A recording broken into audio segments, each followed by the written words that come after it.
right, so now we're talking about today the last center, the last of the three core human needs that we've been talking about, that of autonomy, bonding, and certainty. So this need for certainty, again, it's something we all have. It's a need to know what's coming. It's a need to know what lies ahead so that I can prepare for it. If we didn't have this at all, then we would not do well as humans. We would not do well surviving. There is a sense of us needing to know what's coming and to, or at least a sense of what's coming or a guess of what's coming so that we can prepare accordingly. Think like a weather forecast.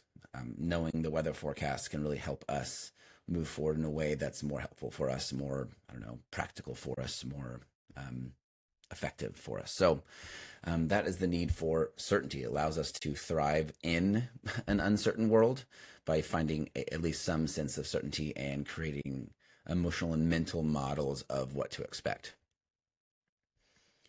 So when certainty is unmet, life feels chaotic, life feels unpredictable, and that leads fear to come up. And fear in us is a signal that we need more clarity. We need to know what risks are coming. We need to be prepared for what's coming. And so when we feel fear, it prompts us to plan more, to try to gain more certainty, to problem solve, to seek out some sort of reassurance. And this is something we need, right? This is another attachment emotion or a survival emotion that keeps us alive. When we feel a sense that things are unpredictable and it's unsafe for us, fear shows up. And then through fear, we are driven to find more of a sense of certainty and prepare better. So again, we all have this need for certainty, but it shows up more strongly in Enneagram numbers 5, 6, and 7. They have a stronger internal personality need for certainty than the other numbers. And what this looks like for the 5 is there is a desire to find certainty through knowledge and gaining resources and being independent and not needing other people to take their energy. So 5s withdraw, protecting their resources, and there's a need to find certainty with specific tasks, very niche subjects. Fears don't necessarily look like fears. Enneagram 5s don't necessarily look like a fear type. Because a lot of times they don't even really let themselves get into a place that there's no certainty. They tend to withdraw until there is more of a sense of certainty.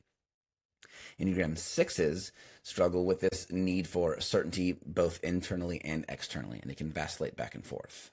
This sort of question about who am I? Can I trust myself? Also, who are you? Can I trust you? And it kind of goes back and forth. There's this sort of internal doubt and external doubt. They're seeking, depending on the 6, more internal resources for a sense of certainty, or there could look like seeking a more external sense of authority or somebody to tell me what to do, because I don't have the certainty that I want.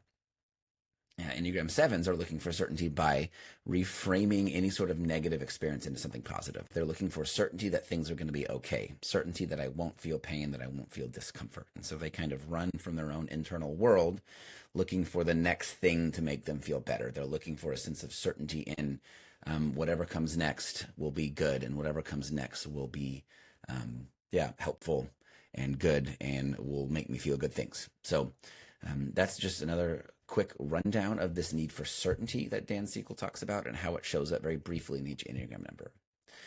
Next week, we're going to be talking about another concept of Dan Siegel's called attendancy, which is the direction of focus.